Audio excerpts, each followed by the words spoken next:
नमस्कार। आपका अखबार के इस अंक में आपका स्वागत है। मैं हूं प्रदीप सिंह। कहावत है, गांव बसा नहीं लुटेरे पहले आ गए। गठबंधन की सरकार बन गई, एनडीए की सरकार बन गई है प्रधानमंत्री नरेंद्र मोदी के नेतृत्व में। देश के इतिहास में 1952 में जब पहला चुनाव हुआ 51-52 में, तब से लेकर अब तक गठबंधन की जितनी सरकारें बनी हैं, किसी सरकार में जो मुख्य पार्टी है गठबंधन की, उसके पास 240 सीटें नहीं थी। सबसे करीब हैं पीवी नरसिम्हा राव। 1991 में कांग्रेस को 232 सीटें मिली थी, हालांकि उस समय पंजाब विधानसभा का चुनाव नहीं हुआ था। पंजाब विधानसभा का चुनाव हुआ तो उसके बाद उनके संख्या जो है सीटों की 241-42 हो गई थी। उन्होंने सरकार कैसे चलाई? अल्पमत की सरकार। और बहुमत कैसे जुटाया? सांसदों की खरीद फरोख्त करके।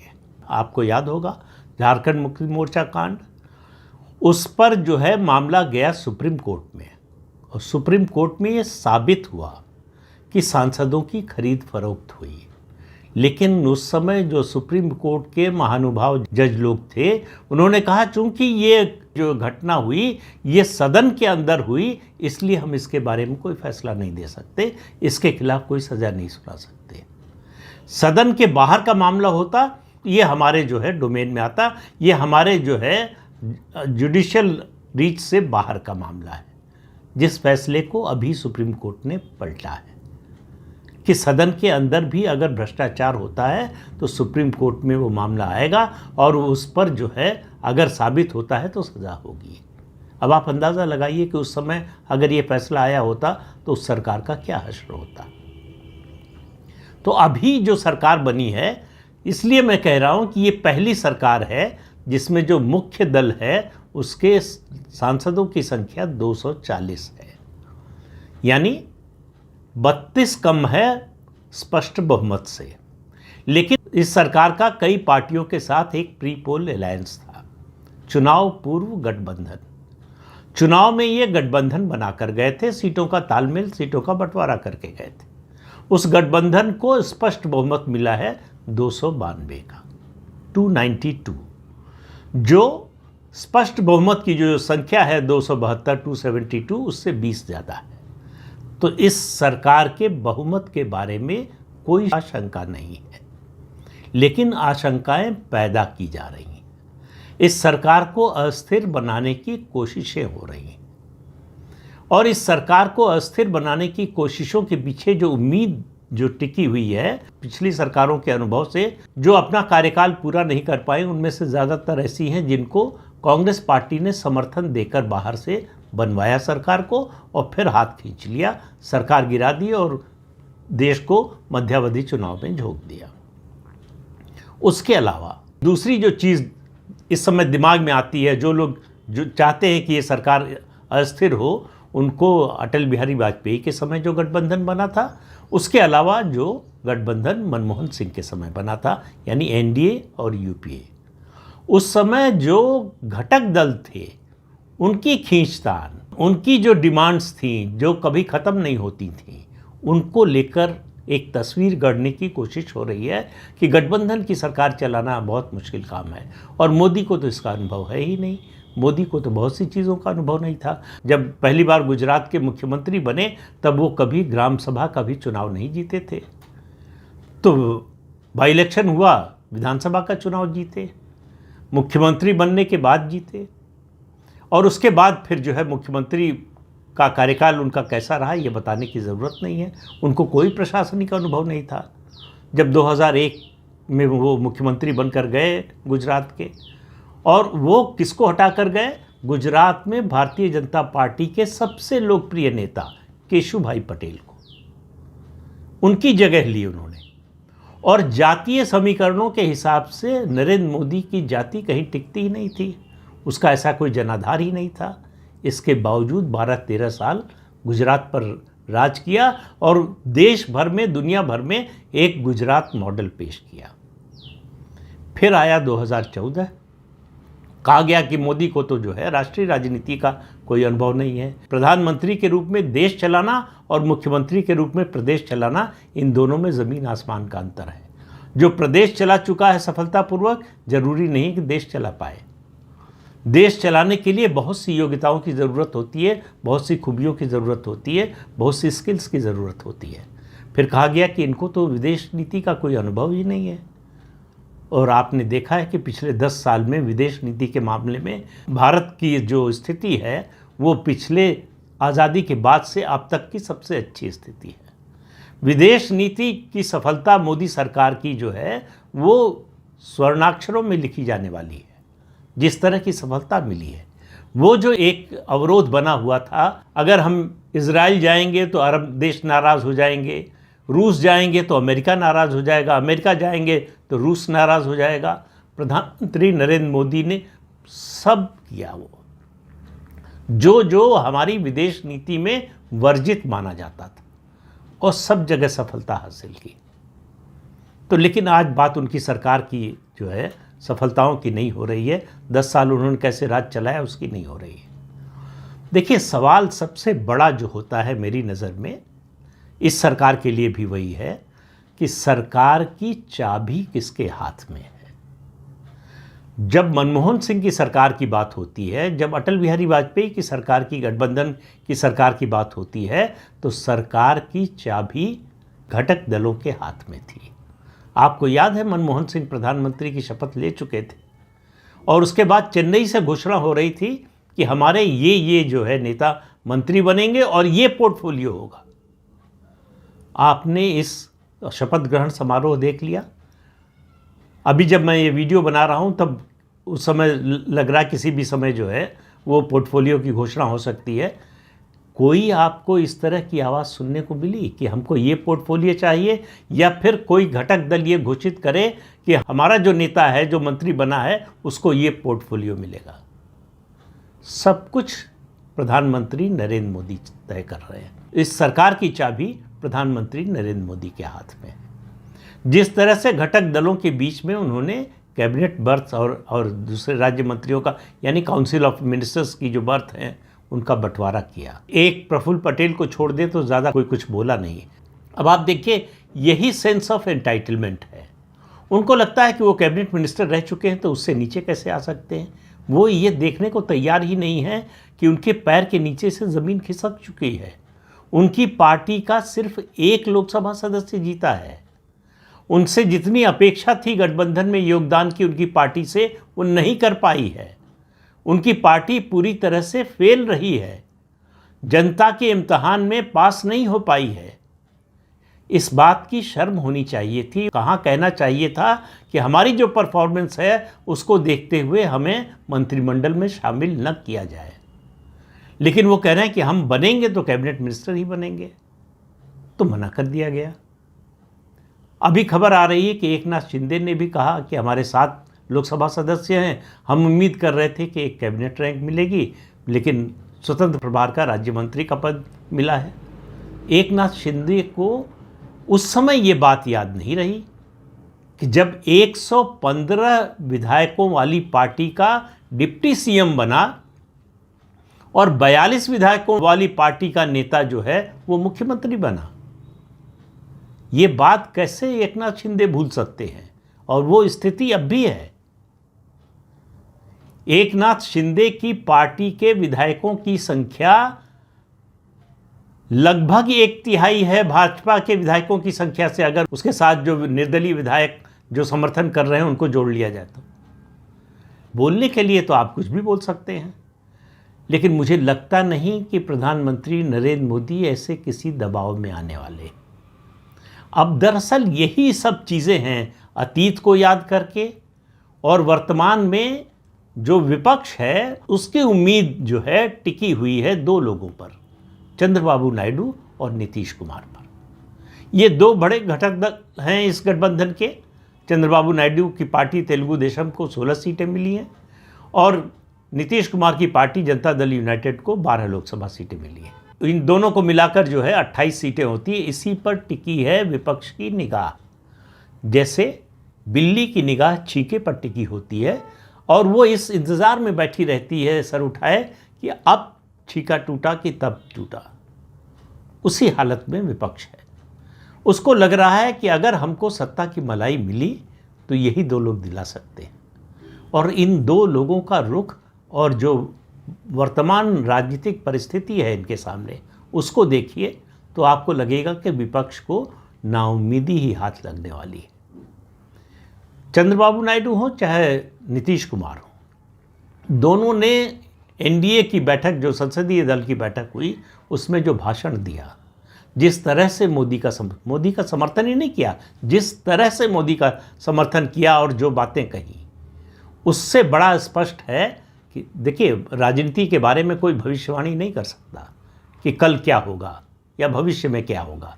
आज की परिस्थितियों के आधार पर आकलन किया जाता है। तो आज की परिस्थिति में ये दोनों नेता एनडीए संसदीय दल की बैठक में जो कुछ बोले, उससे बड़ा स्पष्ट है कि ये उतनी ही शिद्दत से, उतनी ही ताकत से नरेंद्र मोदी के साथ हैं जितनी ताकत से भारतीय जनता पार्टी के सांसद। और ये दोनों बड़े व्यवहारिक राजनेता हैं। इनको मालूम है कि अगर इस सरकार के स्थायित्व को खतरे में डाला तो सामने भविष्य क्या है, आशंकाएं क्या हैं, ये भी उनको एहसास है। नीतीश कुमार तो कई बार इधर उधर जाकर देख चुके हैं, सारी परिस्थितियों का आकलन कर चुके हैं। चंद्रबाबू नायडू भी मोदी का साथ छोड़कर देख चुके हैं। दोनों के सामने अलग अलग चुनौतियां हैं। इस सरकार को अस्थिर करने की चुनौती या उसका लक्ष्य इनके सामने नहीं है। चंद्रबाबू नायडू एक तरह से ये मानकर चलना चाहिए कि ये उनका आखिरी चुनाव था। उनकी जो उम्र है, जो स्वास्थ्य है, उस सब को देखते हुए वो अपने बेटे को राजनीतिक रूप से स्थापित करना चाहते हैं। वो चाहते हैं कि उनका ये कार्यकाल पूरा हो, उससे पहले उनका बेटा नारा लोकेश जो है वो आंध्र प्रदेश का मुख्यमंत्री बन जाए। और दूसरा उनका लक्ष्य कि उनका जो विरोधी है, प्रतिद्वंदी है, जगन मोहन रेड्डी, उसने जिस तरह से उनको पिछले 5 साल परेशान किया है, जिस तरह से उनका उत्पीड़न किया है, उसका बदला ले सके। और जगन मोहन रेड्डी से बदला लेने के लिए उनको ज़्यादा कुछ करने की ज़रूरत नहीं है। जगन मोहन रेड्डी के खिलाफ 6 मामले चल रहे हैं डिसप्रोपोर्शनेट एसेट्स के, और 6 मामलों में चार्जशीट फाइल हो चुकी है। अब अदालत को केवल उसका संज्ञान लेना है, कॉग्निजेंस लेना है, और उसके बाद जो है चार्जेस फ्रेम होंगे और फिर जो है ट्रायल शुरू होगा। तो उनके लिए जगन मोहन रेड्डी के खिलाफ ये अभियान चलाना या जो भी मुकदमे चल रहे हैं, जो कानूनी कार्रवाई चल रही है, उसको तेज करना आसान है बनिस्बत जो जगन मोहन रेड्डी ने उनके खिलाफ किया। तो चंद्रबाबू नायडू जगन मोहन रेड्डी को भूल जाएंगे और नरेंद्र मोदी की सरकार को अस्थिर करने में लग जाएंगे, ये सोचना भी गलत है।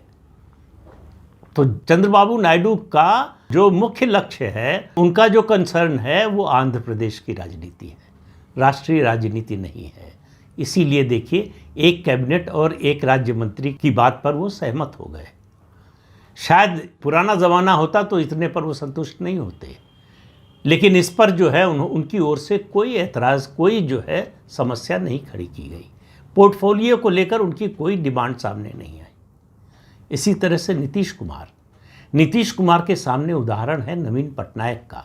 ये जो परिवार की पार्टी होती है, ये जो एक व्यक्ति की पार्टी होती है, उसके लिए जो सर्वोच्च नेता है, वो जब राजनीतिक रूप से उतना सक्रिय नहीं रह जाता, तब अस्तित्व का संकट आ जाता है, जो नवीन पटनायक और बीजू जनता दल के सामने इस समय है।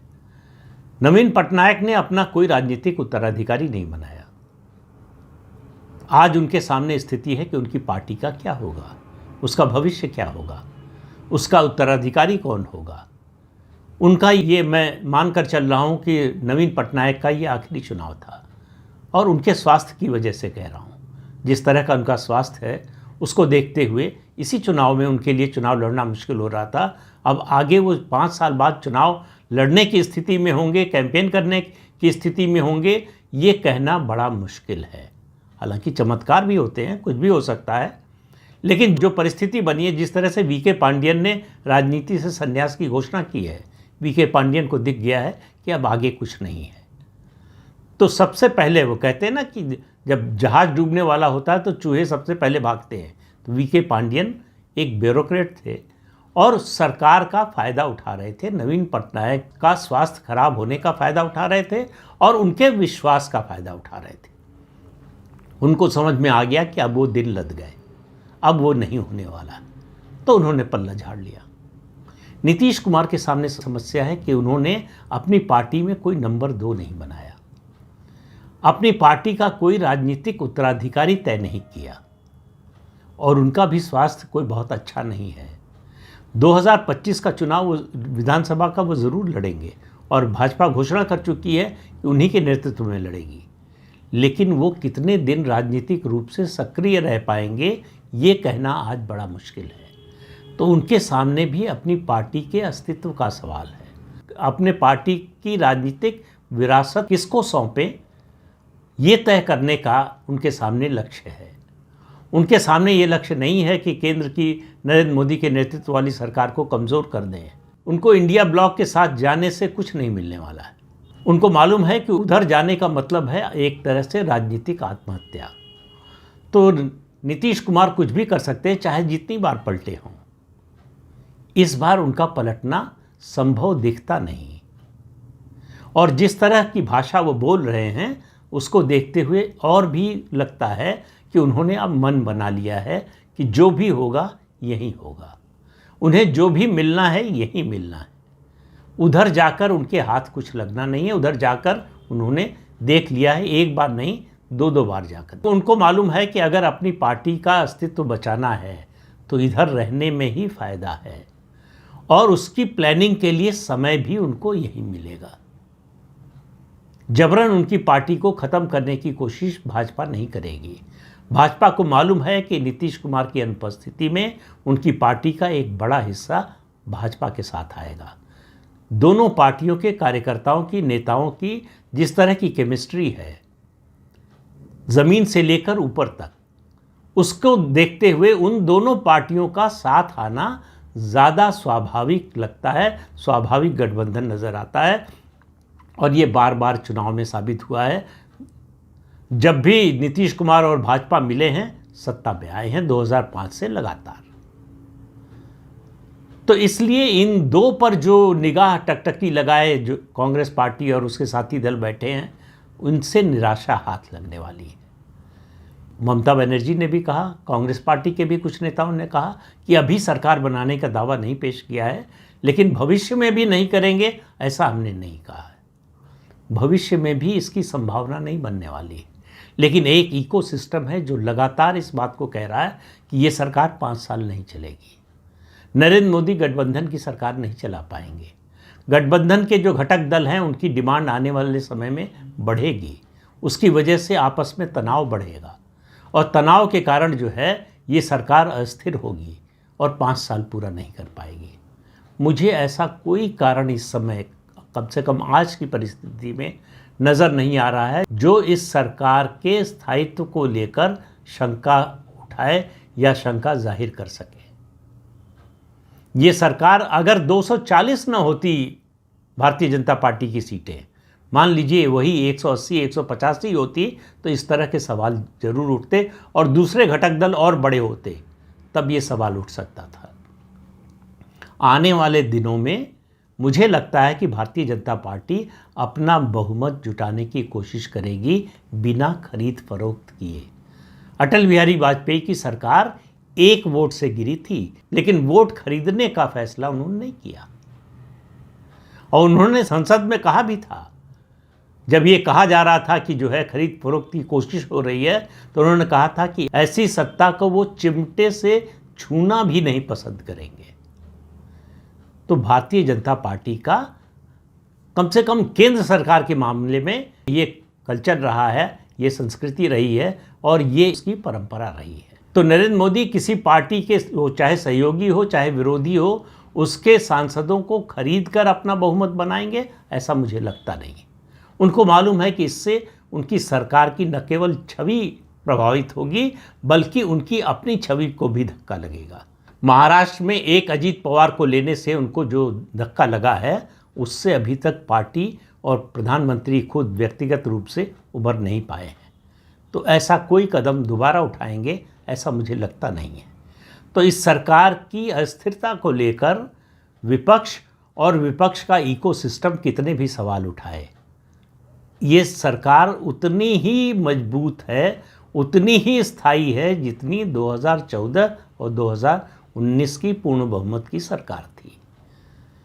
फर्क इतना है कि उसमें भारतीय जनता पार्टी को अकेले पूर्ण बहुमत प्राप्त था, इसमें एनडीए को पूर्ण बहुमत प्राप्त है। कोई गठबंधन आज़ादी के बाद से 51-52 से जब से लोकसभा चुनाव शुरू हुए हैं, सरकारें बनी हैं, कोई चुनाव पूर्व गठबंधन स्पष्ट बहुमत लेकर नहीं आया है जो ये गठबंधन लेकर आया है। तो इस अंक में इतना ही। अगले अंक में फिर मिलेंगे किसी नए मुद्दे के साथ। तब तक के लिए अनुमति दीजिए। आपसे अनुरोध है कि ये चैनल देखिए, शेयर कीजिए, लाइक कीजिए और सब्सक्राइब ज़रूर कीजिए। नमस्कार।